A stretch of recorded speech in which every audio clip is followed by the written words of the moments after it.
Halo semua, kembali lagi bersama saya Hendy. Semoga kabar kalian di sana sehat selalu ya. Di video kali ini saya akan merangkum drama Korea bergenre action romance yang berjudul Ultimate Weapon Alice. Drama ini menceritakan seorang gadis bernama Alice yang sejak kecil dilatih oleh sebuah organisasi kriminal untuk menjadi senjata pembunuh. Suatu hari Alice berhasil kabur, kemudian merubah identitas serta menyamar sebagai murid SMA bernama Gyeowul. Dalam suatu peristiwa, ia bertemu seorang remaja laki-laki bernama Yorum yang dikenal aneh. Memiliki trauma masa lalu, Yorum banyak berjuang untuk menyembuhkannya. Tetapi setelah bertemu Alice, dia dihadapkan pada skenario yang tidak terduga, termasuk diburu oleh organisasi kriminal.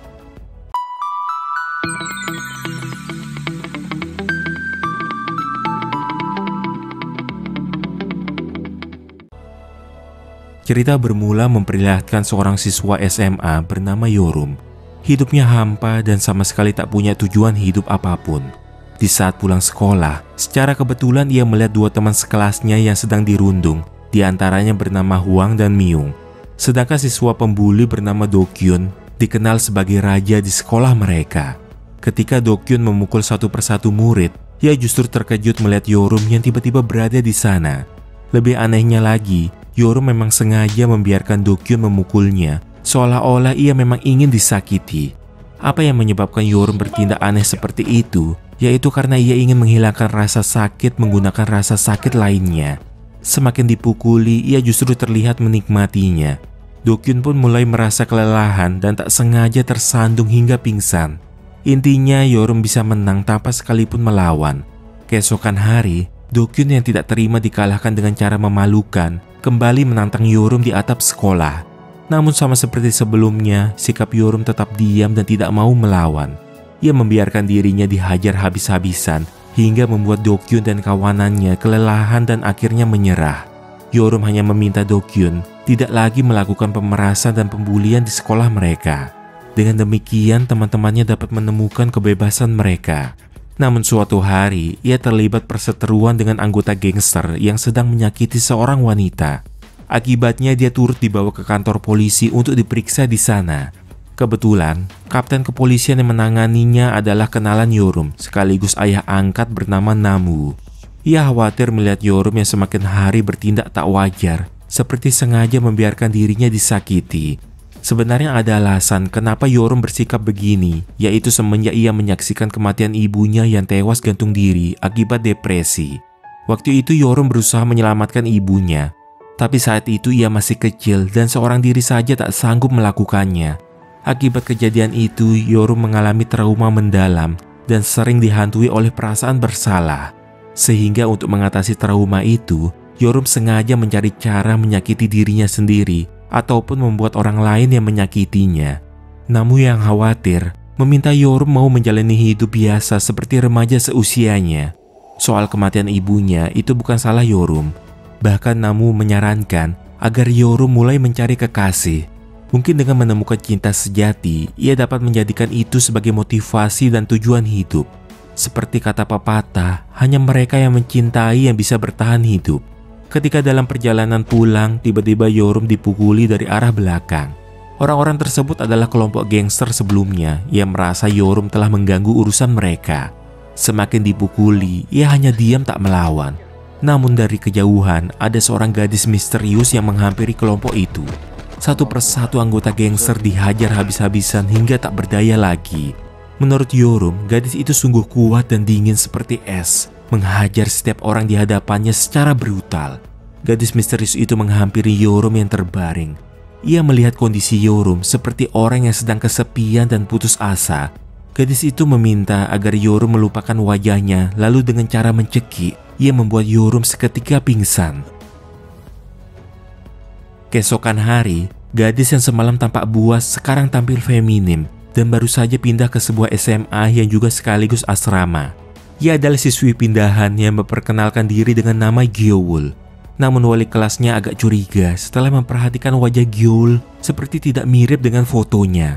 Ia beralasan bahwa 2 tahun lalu pernah mengalami kecelakaan parah sehingga harus menjalani operasi plastik.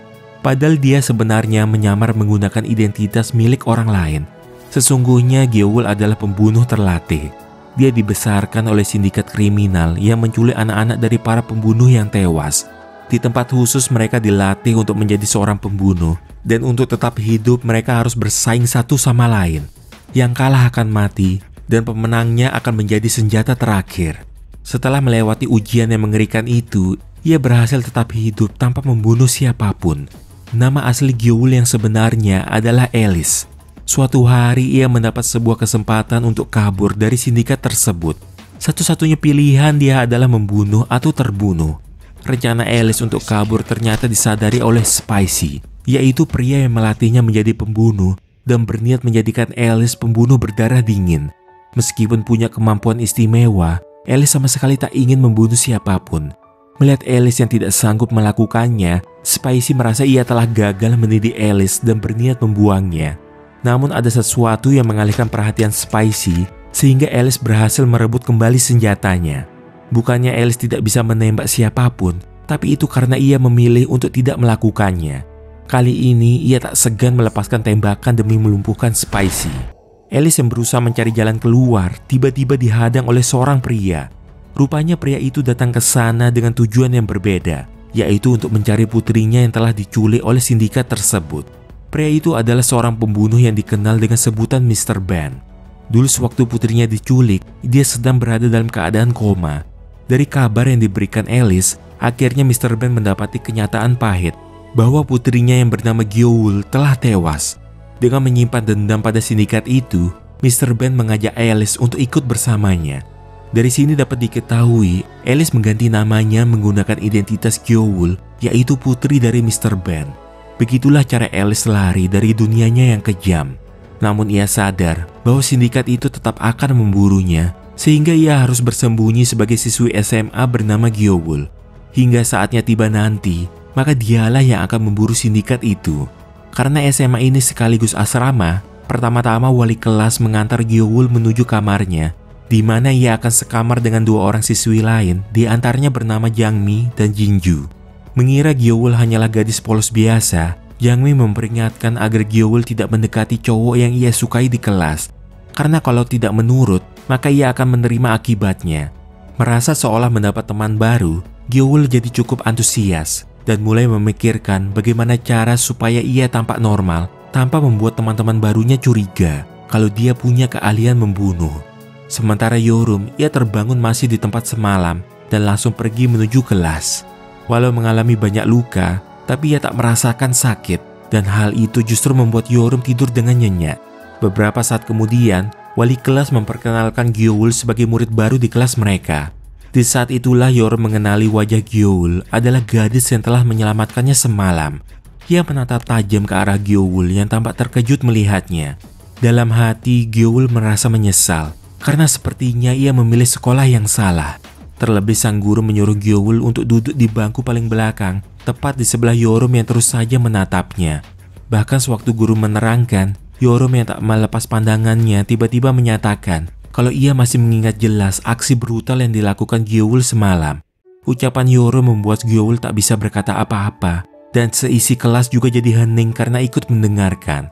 Beruntung akibat kondisi Yorum yang terluka harus dibawa ke UKS, sehingga Gyeol tidak perlu menjawab pertanyaan tersebut.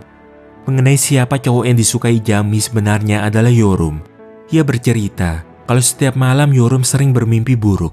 Bahkan ada rumor yang beredar di masa lalu Yorum pernah membunuh seseorang. Sejak kedatangan Gyeol ke sekolah, perlahan Yorum mulai jarang bermimpi buruk. Pikirannya justru dipenuhi imajinasi tentang Gyeol, dan dia jadi bisa tidur dengan nyenyak. Keesokan hari di kelas, Yorum kembali dengan hobi barunya, yaitu menatap Gyeol. Hal itu sungguh membuat Gyeol jadi terganggu dan tidak bisa fokus mengerjakan ujian. Bukannya menjawab soal, Yorum malah meneruskan pertanyaan-pertanyaan untuk Gyeol seperti siapa sebenarnya Gyeol dan apa dia anggota gangster. Tapi Gyeol berusaha mengelak dari semua pertanyaan itu, seolah-olah dia bukanlah orang yang dimaksud Yorum. Di sisi lain, Jangmi yang melihat interaksi antara Yorum dan Gyeol jadi mulai curiga. Ia ternyata punya hubungan khusus dengan Do-kyun, si raja sekolah, dan mulai menyelidiki latar belakang Gyeol. Semenjak kehilangan putrinya, Mr. Ben sudah menganggap Alice sebagai putrinya sendiri. Ia bahkan mengizinkan Alice menggunakan identitas dan nama putrinya. Tapi di balik itu semua, Alice menyimpan suatu rencana khusus. Jadi dulu sewaktu ia berhasil kabur, Alice lebih dulu menghancurkan markas sindikat tersebut sambil membawa serta daftar pembunuh aktif berisi identitas agen sindikat, rencana, target, dan informasi tentang anak-anak yang dilatih. Mr. Ben yang akhirnya melihat daftar tersebut menyadari bahaya yang akan mengancam Alice. Jika sampai daftar itu terekspos, bukan cuma Alice yang terancam, tapi semua orang yang terlibat juga akan mati. Namun Alice sudah tidak peduli dengan hidupnya lagi, asalkan dia bisa menghancurkan sindikat yang sudah membuatnya menjadi senjata pembunuh. Mr. Ben yang tidak ingin gadis seumuran putrinya itu terjerumus dalam kegelapan, berusaha membujuk agar Alice mau tetap hidup normal untuk sementara. Jadi sampai waktunya tiba, Alice akan bersekolah dan berbaur bersama anak-anak seumurannya. Kemudian dia dapat memutuskan apakah ingin balas dendam ataukah hidup normal. Sedangkan mengenai daftar tersebut, Mr. Ben meminta Alice yang menyembunyikan di tempat yang ia ketahui sendiri, termasuk dari Mr. Ben juga. Jadi hanya Alice yang tahu di mana lokasi daftar itu berada, yang ia sembunyikan di dalam tubuhnya sendiri. Namun mereka berdua belum menyadari bahwa sindikat kriminal telah bergerak mencari Alice. Yang tak disangka, ternyata Spicy masih hidup. Dan dialah yang memerintahkan beberapa agennya memburu Alice di Korea. Agen-agen tersebut diantaranya bernama Hyun Min, ditemani partnernya seorang hacker wanita bernama Yang Yang. Spicy sangatlah berambisi mendapatkan Alice kembali yang telah ia latih sebagai pembunuh alami yang sempurna. Untuk melacak secara mudah dan akurat, Yang Yang menggunakan foto Alice yang dicocokkan dengan seluruh foto dan juga video yang diklasifikasikan di internet seperti rumah sakit, kantor, dan SMA. Keesokan hari di sekolah, Gyeol mengajak Yorum berbicara berdua di atap. Ia berusaha meluruskan kecurigaan Yorum padanya, supaya ia dapat menjalani kehidupan sekolah secara normal sampai lulus, tanpa adanya rumor aneh. Tapi Yorum justru ingin bertarung dengan Gyeol walau hanya sekali saja. Entah kenapa, ia belakangan ini dapat tidur nyenyak semenjak kedatangan Gyeol dan terus saja memikirkannya. Alasan lain Yorum mengajak Gyeol bertarung, yaitu karena ia ingin melihat sisi diri lain yang disembunyikan Gyeol. Ia penasaran kenapa pada malam kejadian Gyeol membuatnya tertidur. Mendengar itu Gyeol malah keceplosan mengatakan kalau malam itu Yorum tidak tidur, melainkan ia pingsan. Melalui jawaban itu, secara tak langsung Gyeol mengakui memang dialah wanita yang menyelamatkan Yorum. Kini Yorum tak ragu lagi menyerang Gyeol. Namun kemampuannya tak sebanding dengan Gyeol yang dalam waktu singkat membuat Yorum tak sadarkan diri. Tak berapa lama, Yorum akhirnya kembali sadar. Kesempatan itu digunakan Gyeol untuk menanyakan kenapa Yorum membiarkan orang lain memukulinya dan apa alasan Yorum melakukan itu. Yaitu karena rasa sakit yang nyata akan menghilangkan rasa sakit akibat mimpi buruk atau trauma. Menurutnya itu akan menghapus semua pikirannya untuk bunuh diri. Gyeol cuma terdiam mendengarkan karena ini pertama kalinya ia bertemu dengan orang yang begitu unik seperti Yorum. Sebelum mereka berpencar, Yorum menyampaikan, mulai saat ini ia tidak akan mengganggu Gyeol lagi. Ia bahkan tidak akan terlibat ataupun berbicara apapun pada Gyeol, seolah-olah ia tidak ada. Keesokan hari saat jam pelajaran, Yorum benar-benar mengabaikan Gyeol. Hal itu membuat Gyeol jadi merasa agak kesepian. Berkali-kali ia memanggil Yorum yang tetap diam tanpa menjawab sepatah kata pun. Hingga akhirnya Gyeol memutuskan menyerah. Namun ketika selesai jam istirahat, di dalam lacinya Gyeol menemukan kantong plastik berisi plester luka. Benda itu diberikan oleh Yorum yang merasa bersalah karena kemarin ia telah menyebabkan Gyeol terluka. Meski tetap diabaikan, setidaknya Gyeol merasa agak tersentuh oleh perhatian Yorum padanya. Seusai sekolah, tiba-tiba Jangmi menghampiri Gyeol. Ia meminta Gyeol ikut dengannya ke atap sekolah. Di sana rupanya telah ada Do-kyun bersama komplotannya yang berniat menghukum Gyeol karena berani cari masalah dengan Jangmi. Gyeol yang tidak ingin membuat masalah hanya bisa pasrah dirinya disekap. Bahkan Do-kyun dengan sengaja mengirim foto kondisi Gyeol pada Yorum untuk memancingnya datang. Tapi saat ditelepon, Yorum justru tidak peduli karena memang dia tidak punya hubungan apa-apa dengan Gyeol. Apalagi dia tahu gadis sekuat Gyeol pasti mampu melepaskan diri tanpa bantuan siapa-siapa. Merasa diabaikan, Gyeol yang ingin memperbaiki hubungannya dengan Yorum berkata kalau saat ini membutuhkan bantuan. Tak lama kemudian akhirnya Yorum mau datang dan itu sangat membuat Gyeol senang. Tapi dari arah belakang, tiba-tiba saja Do-kyun menyerangnya. Saat itu Gyeol belum tahu adanya perselisihan antara Dokyeon dengan Yorum. Ia menyaksikan bagaimana Yorum membiarkan dirinya dipukuli tanpa sekalipun berusaha melawan. Oleh sebab itu, teman-temannya menyebut Yorum dengan julukan Psycho. Melihat Yorum yang disakiti, perlahan membuat Gyeol teringat akan peristiwa ketika orang tuanya terbunuh. Antara Gyeol dan Yorum sebenarnya sama-sama punya trauma masa lalu yang serupa. Dalam kondisi terluka, Yorum menyampaikan berkat Gyeol ia jadi menemukan alasan untuk hidup. Perkataan itu telah menyentuh perasaan Gyeol. Sedangkan Jangmi yang semakin cemburu meluapkan kekesalannya pada Gyeol. Kali ini Gyeol tak tinggal diam lagi dan langsung menyerang Jangmi untuk tidak lagi berani macam-macam padanya. Ia bahkan menyerang Dokyeon bersama komplotannya yang berencana menjatuhkan Yorum dari atap. Dalam sekejap Gyeol berhasil meraih tangan Yorum. Ia berusaha bertahan, namun akibat tubuh Yorum yang begitu berat, akhirnya mereka berdua pun terjatuh. Beruntung mereka berdua jatuh di antara ranting pohon sebelum mencapai lantai dasar, sehingga nyawa mereka masih terselamatkan. Tapi ada yang berubah, sebab kini Gyeol kehilangan ingatan atau mengalami amnesia. Ia bahkan tidak mengingat siapa dirinya sendiri. Peristiwa ini menarik perhatian seorang reporter yang mencurigai kecelakaan ini akibat kasus pembulian. Ketika reporter itu memotret mereka, secara refleks Gyeol tiba-tiba saja menyerang Yorum. Sekilas ia mengingat kalau ia harus bersembunyi karena jika tertangkap ia akan mati. Gyeol pun menanyakan apa alasan Yorum berada di sisinya, dan secara spontan Yorum menjawab kalau mereka berdua adalah sepasang kekasih. Gyeol yang tidak ingat apa-apa hanya bisa mempercayai ucapan Yorum.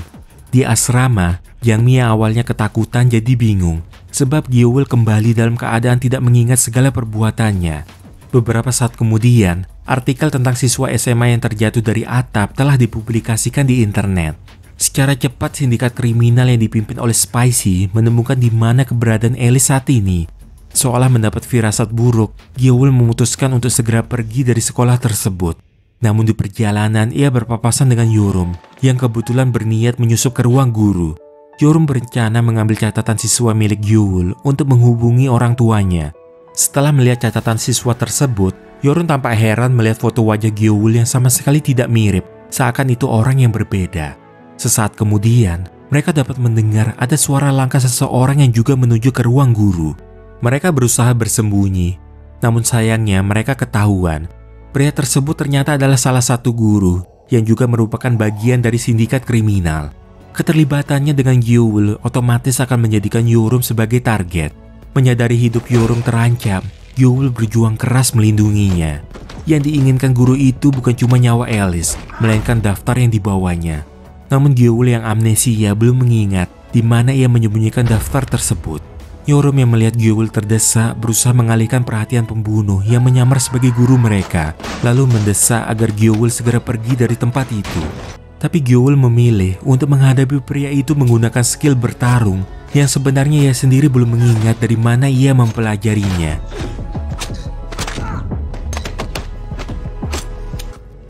Dari cara guru itu memanggilnya, akhirnya Gyeol tahu bahwa Alice adalah nama aslinya.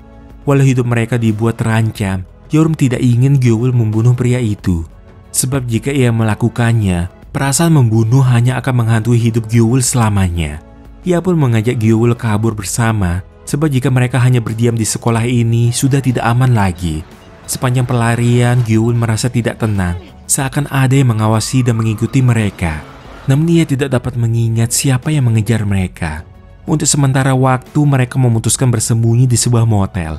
Dari barang-barang milik Gyeol, Yorum menemukan benda tak biasa seperti peluru dan catatan yang ditulis oleh Gyeol sendiri, berisi tentang senjata, bubuk misiu, dan bahan kimia. Bahkan ada petunjuk cara merakit bom. Ini menandakan Gyeol adalah orang berbahaya.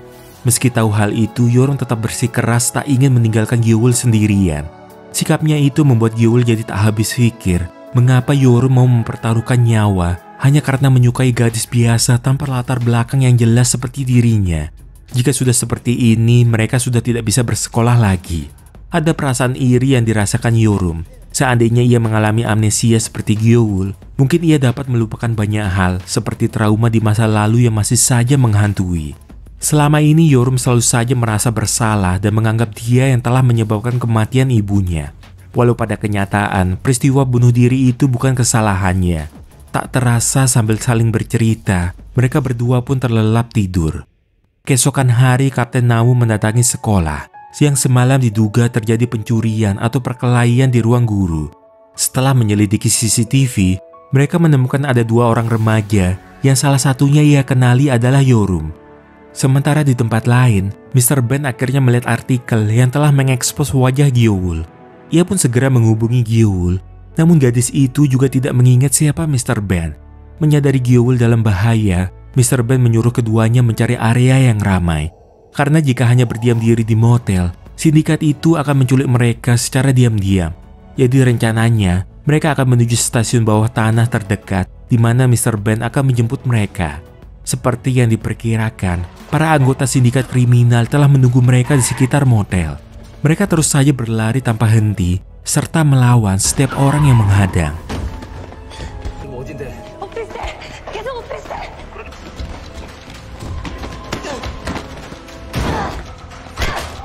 Dari ciri-ciri mobil yang menjemput mereka adalah jenis SUV warna hitam.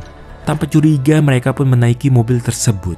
Namun ternyata bukan Mr. Ben yang mereka temui, melainkan mobil itu milik sindikat yang mengejar mereka. Tak jauh dari sana, Mr. Ben yang datang terlambat hanya bisa menyaksikan Gyeowul bersama Yorum yang harus dikurung dalam bagasi mobil. Sembari terus mengikuti, dalam satu kesempatan secara nekat Mr. Ben menghantamkan mobilnya ke arah mobil yang menculik Gyeowul.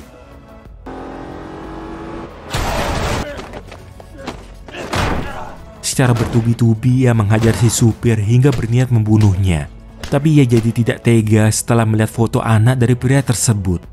Walau belum mengingat apa-apa, tapi Gyeowul merasa Mr. Ben adalah orang yang bisa ia percaya. Tanpa mereka sadari, pria yang tadi menculik mereka kembali bangkit. Dan secara tiba-tiba justru membawa pergi Yorum sambil menembak ke arah mereka. Gyeowul sebenarnya ingin mengejarnya. Namun Mr. Ben tak ingin Gyeowul dalam bahaya lagi, sehingga ia sengaja membuat Gyeowul pingsan. Di sisi lain, Kapten Namu juga sedang mencari keberadaan Yorum. Melalui alat pelacak yang dipasang pada ponsel Yorum, Namu mulai curiga Yorum berada dalam kendaraan yang melaju dengan kecepatan tinggi. Apalagi ia semakin khawatir karena Yorum tak bisa dihubungi. Jadi alasan dia menganggap Yorum sebagai anaknya, yaitu karena Yorum merupakan putra dari cinta pertama Namu. Ia dulunya hampir saja menikah dengan ibunya Yorum, tapi karena ada suatu hal mereka gagal menikah. 2 bulan kemudian secara mendadak ibu Yorum menikah dengan pria lain. Namun ternyata ayah Yorum itu adalah seorang psikopat. Seringkali ibunya dipukuli dan menerima perlakuan kasar. Tapi selama 10 tahun, ibunya berusaha bertahan demi Yorum. Hal itu yang menyebabkan dia mengalami depresi dan penyakit mental. Lalu pada akhirnya, Namu menemukan ibu Yorum yang telah gantung diri. Ada penyesalan dalam diri Namu. Seandainya dulu ia menikahi ibu Yorum, mungkin kejadian buruk itu tidak akan pernah terjadi. Saat itulah Namu memutuskan merawat Yorum, agar suatu hari anak itu dapat menemukan seseorang yang bisa dicintai dan tahu bagaimana mencintai seseorang. Sementara di tempat lain, Spicy telah tiba di Korea. Seperti rumor yang beredar, Spicy dijuluki pembunuh tanpa belas kasih yang hidup bagi binatang buas. Ia bahkan tak segan membunuh anggotanya sendiri jika sampai mereka gagal menjalankan misi. Dari Spicy, akhirnya Yorum mengetahui identitas asli Gyeowul yang bernama Alice. Semenjak kecil Alice telah dilatih oleh Spicy untuk membuatnya menjadi pembunuh terbaik. Namun saat ujian terakhir, Alice berhasil kabur sebelum ia lulus. Sehingga yang ia lakukan di sana hanyalah berlatih tanpa pernah membunuh seorang pun. Kini cara Spicy berjalan tidak seperti orang normal, dan itu akibat perbuatan Alice padanya. Perbincangan dengan Yorum memunculkan suatu ide keji dalam benak Spicy. Ia ingin tahu sekaligus menguji antara Mr. Ben dan Yorum manakah orang yang akan diselamatkan oleh Alice. Sementara Gyeowul ia meminta tolong pada Mr. Ben mencari keberadaan Yorum. Awalnya Mr. Ben menolak, tapi melihat Gyeowul yang memohon sambil menangis, timbul rasa iba di dalam diri Mr. Ben. Ia mulai menceritakan asal-usul Gyeowul, di mana mereka pertama kali bertemu, serta tempat di mana ia dilatih menjadi senjata pembunuh. Sebelum hilang ingatan, Gyeowul dulunya punya niat balas dendam kepada orang-orang yang telah membuatnya jadi seperti ini. Padahal Mr. Ben telah menyiapkan suatu rencana yang akan menjebak seluruh pembunuh ke satu tempat, kemudian menghancurkan mereka sekaligus. Namun sekarang Gyeowul terjebak pilihan, menyerahkan daftar itu ataukah membiarkan Yorum terbunuh. Sekarang yang jadi pertanyaan Mr. Ben, apakah Gyoul akan mampu membunuh seseorang? Karena untuk menyelamatkan Yorum, mau tidak mau ia harus membunuh semua anggota sindikat kriminal tanpa terkecuali. Setelah mempertimbangkan, akhirnya Mr. Ben setuju menyelamatkan Yorum, asalkan Gyoul mau berjanji. Setelah semua ini selesai, ia akan hidup normal sebagai Gyoul dan bukan Alice. Bahkan ketika ingatannya kembali nanti, balas dendam tidak lagi menjadi pilihan. Di tempat penyekapan, Yorum berkali-kali harus menerima siksaan. Bukannya merasakan sakit, ia malah meminta semakin disakiti. Namu yang berusaha melacak Yorum akhirnya membawa dia ke kantor Hyunmin. Karena niatnya hanya mencari Yorum dan tidak memperkirakan adanya bahaya, Namu cuma datang seorang diri. Saat menerobos masuk, ia tiba-tiba dihadang oleh anak buah Hyunmin dan harus terlibat pertarungan.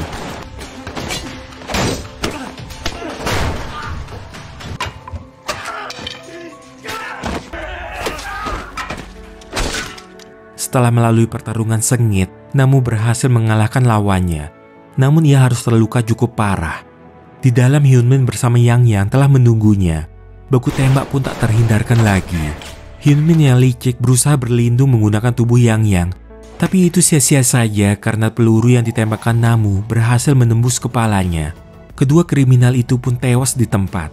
Namu sama sekali belum mengerti mengapa Yorum sampai bisa terlibat organisasi mengerikan seperti ini. Dalam keadaan sekarat, ia mencoba bertahan sembari melepaskan Yorum. Satu pesan terakhir, ia hanya berharap Yorum dapat menjalani hidup sebaik-baiknya. Dan pada akhirnya Namu tewas tepat di bangkuan Yorum yang terus saja menangis, kehilangan sosok ayah angkat yang telah merawatnya selama ini. Ia semakin dipenuhi perasaan bersalah karena seharusnya ia yang mati. Tapi ia sadar, jika mengakhiri hidup sendiri, sama saja ia mengkhianati pengorbanan Namu untuknya. Apalagi kini ada sosok perempuan yang masih harus ia lindungi. Oleh sebab itu, ia berjanji tidak akan berpikir untuk mati lagi. Sementara Spicy yang sudah mengetahui tempat persembunyian Gyoul bersama anggotanya bersiap memasuki area. Di sana ternyata ada seorang polisi sekaligus rekan Namu yang diperintahkan melacak keberadaan sindikat kriminal. Namun naas, anggota Spicy lebih dulu mengantisipasi hal ini dengan membunuh polisi tersebut. Mr. Ben tidak menduga Spicy yang lebih dulu menemukan mereka. Tembakan demi tembakan dilancarkan Spicy, mengharuskan keduanya bersembunyi.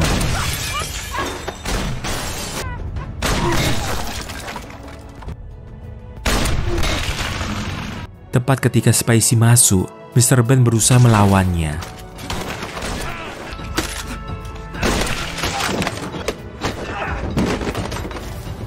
Ia mengancam jika sampai Spicy berani mendekat, maka ia akan meledakkan granat di tangannya yang akan membunuh mereka bertiga. Mr. Ben tahu Spicy tidak akan mengambil resiko kehilangan Gyoul lagi dan akan membiarkannya pergi. Melihat Mr. Ben yang lengah, Spicy segera melepaskan tembakan. Ia mengatakan suatu fakta, bagaimana dia dulu yang membunuh putri Mr. Ben lalu membuangnya ke sungai. Mengetahui hal itu seketika memancing emosi Mr. Ben. Mereka pun kembali terlibat pertarungan sengit.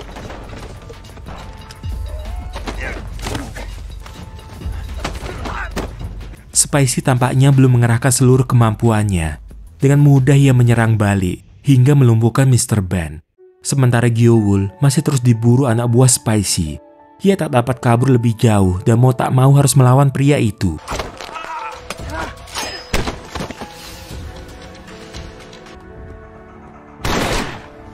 Meski berhasil melepaskan diri, Gyoul harus terluka akibat terkena tembakan. Sambil menahan sakit, ia terus berjalan dan perlahan ingatannya tentang Mr. Ben mulai kembali. Ia menyadari bahwa tak semestinya ia terus melarikan diri sebab organisasi tersebut akan tetap saja memburunya. Jadi ia harus menghadapi dan melawan mereka. Sesaat kemudian Gyoul terkejut melihat Yorum yang muncul secara tiba-tiba. Namun kini ia tampak berbeda, yang langsung menghabisi anak buah Spicy. Setelah kehilangan ayah angkatnya, Yorum telah bertekad membantu Gyoul yang sekarang memiliki tujuan pembalasan yang sama. Menurut Yorum, akan lebih baik jika mereka membunuh daripada harus mati sia-sia di tangan sindikat tersebut. Sedangkan Spicy, ia berencana membawa serta Mr. Ben dengan tujuan memprovokasi Gyoul agar mau membunuh seseorang dan bertahan hidup sebagai pembunuh. Dengan mengikuti jejak darah, Gyoul bersama Yorum menemukan tempat di mana Spicy membawa Mr. Ben. Di sana Spicy telah menunggunya. Dengan sengaja ia berdiri di hadapan Mr. Ben sebelum Gyeowul menembak. Namun Gyeowul khawatir kalau ia menembak, peluru akan menembus hingga mengenai Mr. Ben. Keraguan itu memenuhi pikiran Gyeowul yang tidak dapat fokus membidik secara tepat. Dalam keadaan sekarat, Mr. Ben mengatakan bahwa Gyeowul hanya punya satu pilihan mengalahkan Spicy, yaitu ia harus menembak Mr. Ben. Setelah Spicy mengancam dengan mengarahkan senjata padanya, mendadak insting membunuh Gyeowul tiba-tiba bangkit. Ia seketika menembak secara akurat, menembus tubuh Spicy beserta Mr. Ben. Gyeowul tak dapat menyembunyikan kesedihannya lagi jika harus kehilangan sosok pria yang sudah ia anggap ayah sendiri. Begitu juga pengorbanan yang dilakukan Mr. Ben demi melindungi Gyeowul agar tidak bernasib sama dengan putrinya. Yang tak mereka duga, rupanya Spicy masih sanggup bangkit dan secara tiba-tiba menembak Yorum. Menyaksikan satu persatu orang yang ia sayangi menjadi korban menyebabkan amarah Gyeowul memuncak. Ia tak lagi menahan diri, menghujani Spicy dengan tembakan secara brutal. Hingga akhirnya pria itu terjatuh dari jendela. Gyeowul merasa sangat bersalah kehilangan orang-orang yang ia sayangi. Hal itu membuatnya frustasi dan berniat mengakhiri hidup. Mengapa begitu banyak nyawa berharga yang hilang hanya untuk melindungi gadis seperti dia? Secara mengejutkan, ia mendengar suara Yorum yang perlahan sadar dan mengatakan kalau ia melakukan semua ini karena mencintai Gyeowul. Satu-satunya impian Yorum, ia berharap mulai saat ini mereka berdua bisa hidup bersama. Setelah kematian Mr. Ben dan juga Namu, kini yang mereka berdua miliki hanyalah satu sama lain. Tidak ada lagi tempat tujuan, tapi tetap saja mereka harus lari mengasingkan diri. Entah apa yang akan mereka hadapi di kemudian hari, yang jelas mereka tak akan menyerah untuk terus berjuang dan bertahan. Sejak malam yang dingin itu usai, kedua remaja itu pergi menghilang secara misterius tanpa ada seorang pun yang tahu kemana tujuan mereka. Cerita pun berakhir. Setiap orang punya masa lalu masing-masing, dan kita semua memiliki kesalahan di masa lalu. Masa lalu adalah bagian penting dari diri kita, tetapi hal itu tidak mendefinisikan masa depan. Seseorang yang tulus akan mencintai dirimu dengan segala perubahan yang telah kamu buat. Dia tidak akan pernah ingin memunculkan kenangan buruk untuk disakiti atau digunakan untuk melawan kamu. Karena cinta terbaik adalah yang membuat kamu menjadi orang yang lebih baik tanpa mengubahmu menjadi orang lain selain dirimu sendiri. Terima kasih sudah menonton hingga akhir cerita. Sampai jumpa di kesempatan lainnya.